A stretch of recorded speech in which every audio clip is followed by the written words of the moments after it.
Welcome back, everyone. We're again broadcasting here from my apartment in Queens, New York. Hopefully this won't last forever, but thank you all for being here while I'm here as well. And of course, we're continuing our 5-day-a-week broadcasts, Monday through Friday, on the coronavirus, the CCP virus. And we're going to start today with something interesting in Brazil. There was an arrest of a Chinese individual who was hoarding weapons, had slaves working for him, and also was hoarding medical supplies. So the lead on this comes from Alan dos Santos with Terceira Livre, which is a large independent media in Brazil. And he noted in a tweet, quote, "A member of the Chinese Communist Party was arrested yesterday by the Brazilian Federal Police. He was arrested for keeping Chinese in slave labor with stolen medical supplies. In addition to all this, he had an arsenal at home." And you can see the video we have here showing these police officers in Brazil looking at his different firearms. Now, we've seen similar cases to this. In previous broadcasts, we've talked about some different arrests in different parts of the world. And yes, there have been some that are individuals that are oddly connected, not just to the CCP, but also to the Chinese mafia. And also, with a lot of them, they're hoarding supplies that appear to have been stolen from Chinese relief. In other words, either going into or coming out of China meant for relief, individuals stealing it and then selling it on their own. It's not clear what the case was with this guy. Now, I've noted before too, since 2008, part of my work as an investigative reporter at the Epoch Times has been looking into the Chinese Communist Party's systems of subversion. Mainly in New York, for example, a lot of my research was into the United Front. The United Front, it's an official branch of the Chinese Communist Party, the United Front Department or the United Work Department. And this organization, what it does is it works through the Chinese consulates. The Chinese consulates send individuals out to go and recruit individuals to become part of their system, to create a united front line of the Chinese Communist Party in overseas communities. A lot of the organizations they target are the Tongs, the fraternal organizations, kind of like guilds or hometown associations that work as the unofficial bodies of most Chinatowns around the world. Now, a lot of these organizations too, not all of them, but some of them, beneath them is the Chinese mafia, different branches of it. So, for example, in New York, one of the organizations I investigated was the Fujian American Association, beneath which is the Fuq Qing Gang.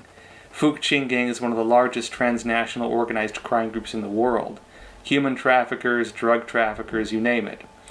And it seems this may be the case in Brazil. We'll have to see how this plays out. But an individual tied to the Chinese Communist Party with a large cache of firearms, using slave labor and also hoarding goods. We'll have to see how this one unfolds. Next on the list, we have the Chinese Communist Party has a new policy regulating research, published research, on this coronavirus, the CCP virus. Now, there were two different Chinese universities that published internal alerts on this. They were made public, but made for their own researchers, stating that when you publish research, it needs to be reviewed and accepted by Chinese Communist Party authorities. It appears to be through the State Council, which is technically the government side of the Chinese system, but still under the control of the Chinese Communist Party.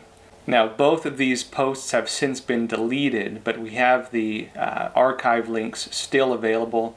For those of you who don't know, we now include the source links discussed in each episode in the description. It's a link to a Google Doc because the whole list is too long for the YouTube descriptions.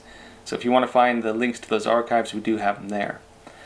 Now, next up, you might remember we talked about this plane that headed from Wuhan to Australia on April 8th, which was the day the Chinese Communist Party sort of opened up Wuhan, the epicenter of the virus. There were reports released, all over the place, talking about how there was a plane with unknown cargo heading from Wuhan, direct flight to Australia. It does appear now that we know the cargo, it was 90 tons of medical equipment. Allegedly. We'll have to see how this one unfolds because, of course, there are a few different problems with this. One is that, of course, Chinese medical equipment has not had the best track record so far. We've seen faulty masks. We've seen about 70% to 80% of virus test kits from China being non-functional.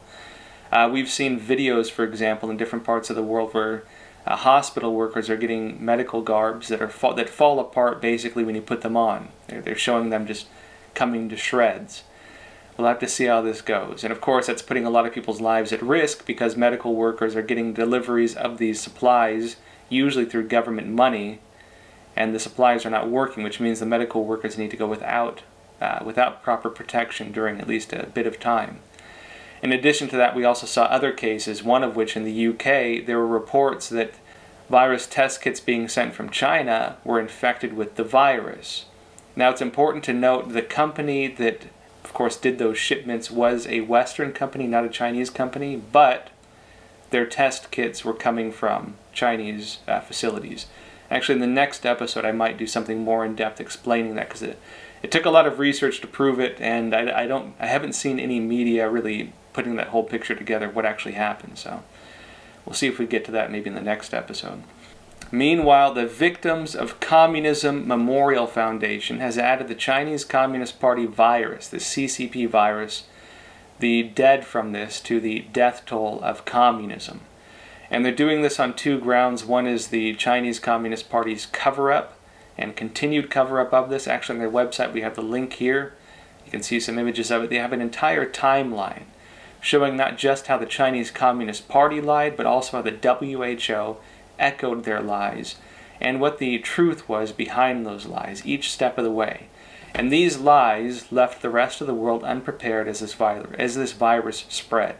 Because the Chinese Communist Party lied, and because the WHO lied on their behalf, repeating their lies, the world was left unprepared for this virus. Now, this is a quote from Victims of Communism Memorial Foundation Executive Director Marion Smith. He said in his statement, according to Daily Caller, quote, "While the pandemic's final human toll is still unknown, those who have perished from the outbreak must be included in the global count of 100 million deaths at the hand of communism. Currently, there's about 95,000 global, or over 95,000 global confirmed deaths. And that's, of course, with a side note that we don't really know the full number, not just in China, but around the world. Now, Marion Smith adds, quote, "Any cursory look at the facts shows that the Chinese Communist Party, Xi Jinping, and WHO Director Tedros are continued threats to global public health. We call on all Western media to verify any claims from these discredited organizations before parroting them." And next up, we have something interesting. There is now larger bipartisan support of calling out the Chinese Communist Party and the WHO for what's happening. First up, we have New York Governor Andrew Cuomo, who said during a press conference, quote, "Where were the warning signs? Who should have blown the whistle?" He was referring to the WHO. And also Bill Maher, host of Real Time on HBO, saying that the virus should be called the China virus, the Chinese virus. Personally, at Epoch Times, we call it the CCP virus. We think you can't equate the Chinese people with the Chinese Communist Party. They're very different, but he makes a good case for it. He notes that, according to The Hill, quote, "Scientists who are generally pretty liberal have been naming diseases after the places they come from a very long time." He notes that Zika is from the Zika forest, Ebola from the Ebola River, Hantan virus from the Hantan River. There's the West Nile virus, the guinea worm, the Rocky Mountain spotted fever, and of course the Spanish flu. MERS stands for the Middle East Respiratory Syndrome. It's plastered all over airports, and no one blogs about it, so why should China get a pass? Of course, the Chinese Communist Party has been trying to cover up the fact that this virus came from China, came from Wuhan, apparently. And of course, there were many media for a long time parroting this idea that calling it the China virus, the Wuhan virus, or the Chinese virus is somehow racist. So interesting seeing Bill Maher stand up for this. And he adds, quote, "Sorry, Americans, we're going to have to ask you to keep two ideas in your head at the same time. This has nothing to do with Asian Americans, and it has everything to do with China." Of course, I'd add my own analysis that, again, you can't equate the Chinese Communist Party with the Chinese people. Although you could argue, of course, it comes from China as a country, which I'd agree with, of course. And he adds, quote, "We can't afford the luxury anymore of non-judginess towards a country with habits that kill millions of people everywhere because this isn't the first time. SARS came from China, and the bird flu and Hong Kong flu, the Asian flu. Viruses come from China just like shortstops come from the Dominican Republic. If they were selling nuclear suitcases at these wet markets, would we be so non-judgmental? Now, the next one is something most of you, or some of you at least, may have seen already, but I think it's interesting enough that I wanted to include it in this episode because it's something that affects us. Now, there's a report going around that there are 3 different strains of this virus. And apparently the virus version we mostly have in the United States is different from the version in China, mainly. Different from the version in a lot of parts of Europe, different from the version in Canada. Now, apparently type B of this virus, in other words, the second generation of its mutations, is mostly in China, Brazil, Canada, the UK, Denmark, Finland, Belgium, France, Germany, and Japan. In the United States, we have the type A, in other words, the first generation of this virus. It's also in parts of China, also in Chile, Spain, and Australia. And type C, the third generation of it, allegedly, is currently in Singapore, Hong Kong, and Italy. Now, who knows how this will unfold? There have been some reports in some places where individuals are getting 2 strains at once, for example, infected by 2 strains at once. It is possible it will continue to mutate. It is unclear. But I thought this was worth mentioning, even though it's been out for a bit now. And also, there have been other reports of multiple mutations already taking place. I've seen some reports saying up to 8. But this seemed like a pretty credible report, noting the main strains we're seeing, at least. Now, you may remember we spoke about recently on the show that black Africans in China were being kicked out of their homes, or being evicted. Some of them on the ground that told us in interviews that they have no food, no place to stay. Now the African ambassadors are calling out the Chinese Communist Party for discrimination, and the Chinese Communist Party is responding by saying no such thing is taking place. So what is happening right now? According to Reuters, these different ambassadors co-authored a note stating, quote, "The group of African ambassadors in Beijing immediately demands the cessation of forceful testing, quarantine, and other inhuman treatments meted out to Africans." And as I mentioned, the Chinese regime has responded to this. The Chinese embassy in Nigeria is denying that the CCP, the Chinese Communist Party, is mistreating African citizens in China. And you may hear us speak about the 50 Cent Army pretty often here. I've clarified it before on the show, but I'll say it again. Some have pointed out that the 50 Cent Army is the name of Patreon supporters for China Uncensored. So I'm friends with Chris Chappell. I've known him since he started China Uncensored. And yes, he calls his supporters the 50 Cent Army. It's a tongue-in-cheek thing. The 50 Cent Army in China are the paid internet trolls that the Chinese Communist Party uses to push all of its narratives, to defend things on social media, go on Twitter, go on YouTube comments, go on Facebook comments, leave propaganda, support the Chinese regime's propaganda, make it appear that Chinese everywhere support everything the Chinese Communist Party is saying. And some of them even masquerade as, say, Western experts or people who, say, are from Taiwan. So let's go into what these documents state. Now, the Epoch Times obtained 4 different internal documents. We've actually had several waves of these, but just recently 4 different internal documents from the Chinese Communist Party's local political and legal committee system.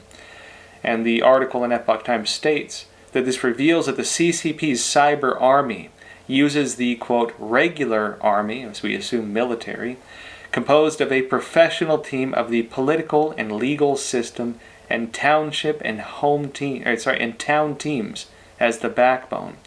And then the regular army develops and buys network commentators. And the 50 Cent Army then uses them to, quote, lead public opinion. And the estimated number of 50 Cent Army is about 10 million. Different estimates on it, but about 10 million, roughly. Now, this is interesting for a few different reasons. Why is the Chinese military involved with propaganda? Just so happens the Chinese Communist Party, for them, information warfare is military doctrine. They have what's called the Three Warfares Doctrine, adopted into the military code. You can find articles on it, which maybe we can, if you're all interested, I could do something more in depth on that. Three warfares are psychological warfare, media warfare, and legal warfare, adopted into the Chinese Communist Party's military code. Psychological warfare is not necessarily lying to you. Psychological warfare is changing how you interpret information. It's changing the conclusions you come to when viewing accurate information. For example, if you think of Tibet, do you think of them as having been oppressed by the Chinese Communist Party? Being forcefully taken over by the Chinese Communist Party? Or do you see them as liberated from the Dalai Lama, as the Chinese Communist Party states it? If you think of Taiwan, do you see them as the former official government of China, and the place where the Kuomintang, the former, nationalist party in China, fled after World War II and after the Chinese Communist Party chased them out after having stayed on the sidelines during World War II? Or do you see them as the, country that is just not listening to the Chinese Communist Party, that eventually will one day be part of the Chinese Communist Party? This is psychological warfare, the war of how you perceive things. Two people can look at the exact same set of data and have wildly different conclusions through psychological warfare. Media warfare is attacking the different outlets of information, not just news outlets, but even any kind of place that offers discussions, any place that offers an outlet where people can voice opinions or state information. Social media, public gathering areas, could be, say, individual chat groups. It could be news outlets, official news outlets. And then legal warfare is the manipulation of international legal systems. International courts, local courts, Chinese courts, you name it. Chinese Communist Party looks to manipulate them in different ways. Now, with the 50-cent army, there was also a recent case where in Taiwan it was found that they were posing as Taiwanese defending the WHO and apologizing for racism. And you may remember that Taiwan and the WHO had this big spat where Tedros, the head of the WHO, was accusing Taiwan of coming after him due to racism. We talked about this in a recent episode. Taiwan came back and made it clear that they have been the victims of discrimination. They are the ones who the WHO has kept out because it's listening to the Chinese Communist Party.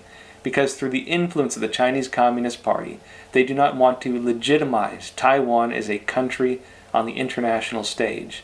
So they said, we have been discriminated against. And of course, when Tedros came out and said Taiwan's just being racist towards me, of course these 50-cent army trolls came out and pretended to be Taiwanese and apologized to him on the internet. And they were, of course, uncovered. And also some reports they no longer get paid 50 cents per post, which is why they call them the 50-cent army. They now get paid about 70 cents per post. Now, an important note, we should issue a correction on a recent story. Many of you pointed it out to me, and I really appreciate you pointing it out. Now, it was a classic case of fake news, and I apologize I fell for it, but let me correct it and then give you guys the real story.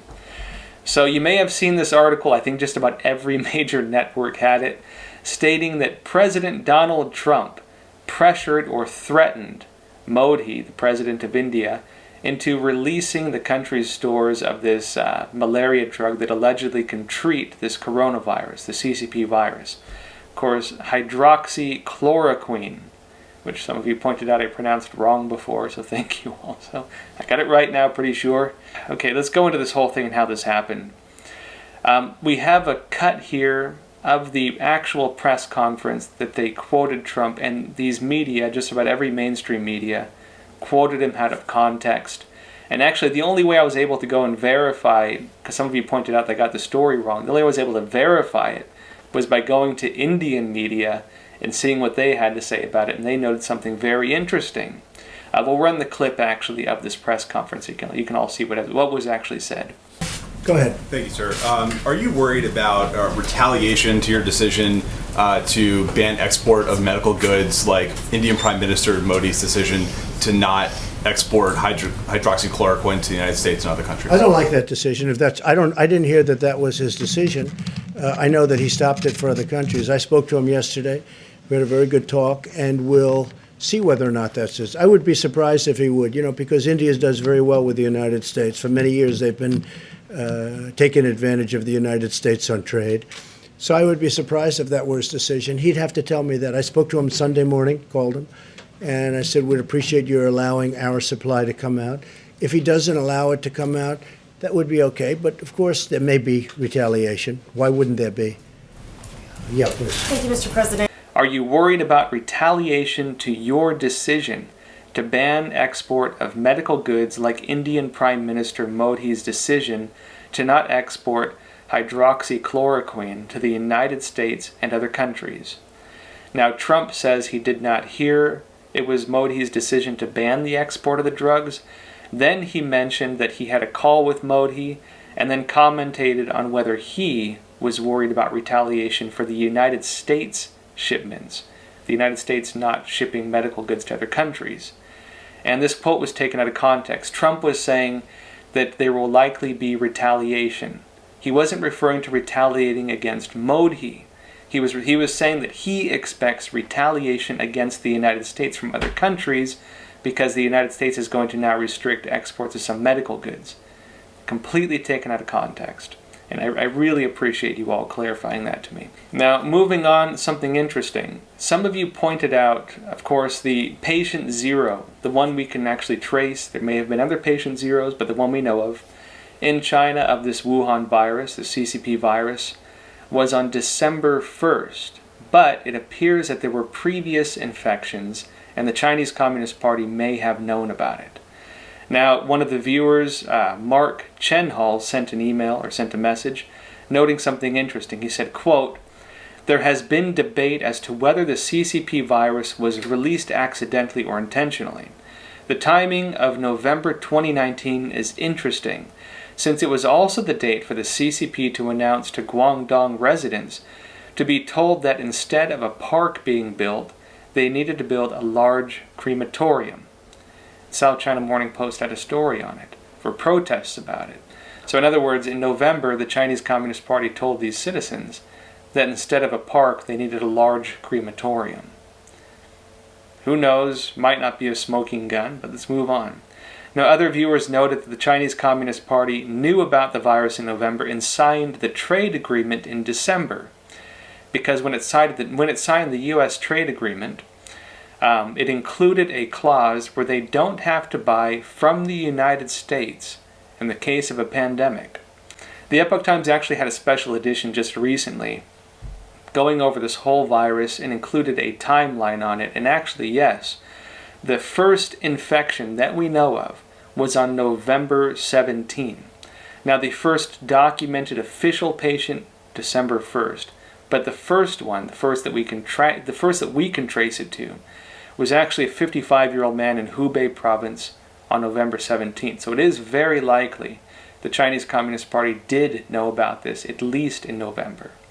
Now, it's of course Monday, and as I mentioned, every Monday we go over the comments and questions from viewers. Now, the first one is from Carragon Lagrange, and he states, quote, "Side note from a photographer, if you want to fix the focus shifting on your camera, have someone sit there or stand something at the right distance as your face when seated.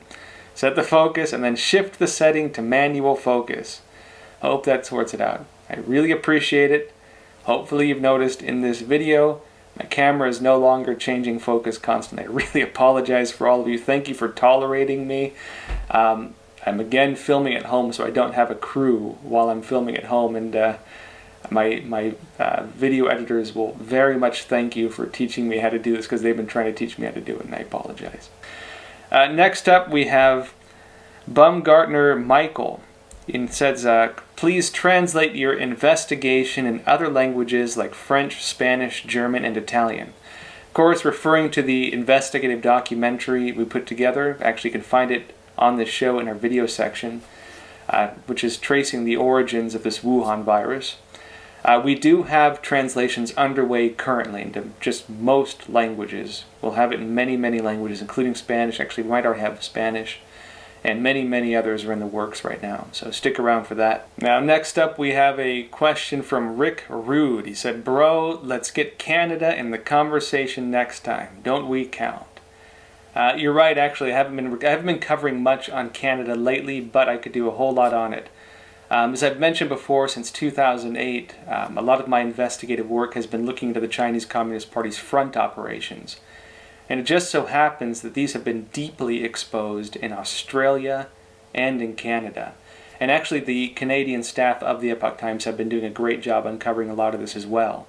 Particularly in Canada, the Confucius Institutes have been much more deeply exposed. And in both Australia and in Canada, there have been a lot more reports and a lot more individuals exposed in the government for being in the Chinese Communist Party's pocket. In Australia, this is actually a lot further along. It's part of the national debate. In Canada, there was the Sidewinder report from the Canadian equivalent of the CIA, which called out a lot of public officials for being basically bought off by the Chinese Communist Party. They were, of course, called out for racism and everything else, and that was kind of suppressed. But in Canada, there has been a lot of discussion around this. And so Canada actually is a pretty important place when it comes to exposing these things. Next up, we have a question from Francis Venezla. Said, quote, I watched your documentary about the origins of the CCP virus. I need to ask regarding the documentary, do you believe the virus was accidentally or intentionally spread? I wasn't sure. Which was your opinion? Thank you for great reporting. To be honest, I didn't want to draw hard conclusions in the documentary. I did include a bit of my analysis in it. To be honest, looking back now, I mean, the response was great. Personally, I wish I hadn't included as much analysis. I really think that I just wanted to give people a packet of evidence with that documentary. And of course, there was a team of us working on it. I really just wanted to give a packet of evidence that others could use to look into this further. Intentionally or not, I wouldn't put anything by the CCP, especially since we note in the documentary that Jiang Zemin is tied to that laboratory. I wouldn't put it beyond his faction having leaked this intentionally. At the same time, who knows if it was a synthetic virus or a natural virus? That laboratory had both of them. I do personally think the virus may have come from the laboratory. I think it may have been one of the natural viruses, but again, who knows? Who knows? I think this needs to be investigated and seriously looked into. Again, with that documentary, what I was really hoping to do is just give people a packet of evidence that they can look into themselves. Now, moving on, we have Vishnu VV. Thank you, Josh, for bringing us the latest from China and on China. Such information is valuable in times like this. Thanks once again, Josh. Yeah, I really appreciate it. And, I say it every now and then, folks, but I read all your comments. I really enjoy reading your comments. I mean, really, you folks are great. It's like the highlight of my day, to be honest. And it gives me hope too. I've been working on this stuff since like 2008, and so it's nice seeing people just really getting it. It's really good to see. Next up, we have MJ. I'm back. YouTube unsubscribed me. Actually, we've gotten a few reports of this. People saying that YouTube appears to have unsubscribed them after they had subscribed. So, folks, if you remember subscribing to this channel, double check and make sure you're still subscribed, because some people are saying that they're getting unsubscribed. So double check. Appreciate it. And next up, Mario Diaz. I see your collection of Sawyer and his 7 military classics. Awesomeness. Yes, I'm a big fan of the 7 military classics, which is right here. Matter of fact, 7 military classics of ancient China. Everyone's heard of Sun Tzu and the Art of War. This book has 7 different military classics, many of which actually I like a whole lot more than Sun Tzu. My personal favorite, Tai Kung's 6 Secret Teachings. In my opinion, one of the best books you'll find on leadership. I mean, incredible book. It's a pity it's not better known. Matter of fact, I have 2 different versions of this. I had a soft cover, and I enjoyed it so much, and I saw they had a hardcover. I ended up buying it also. And so, yeah, glad to see another fan of Chinese military classics. Now, that said, folks, of course, please remember to like and subscribe. We need your support. The channel's been growing faster than I ever thought, to be honest. And, I mean, I really appreciate it. It's good to have you all here. If you're not subscribed yet, like and subscribe. Again, we really appreciate it.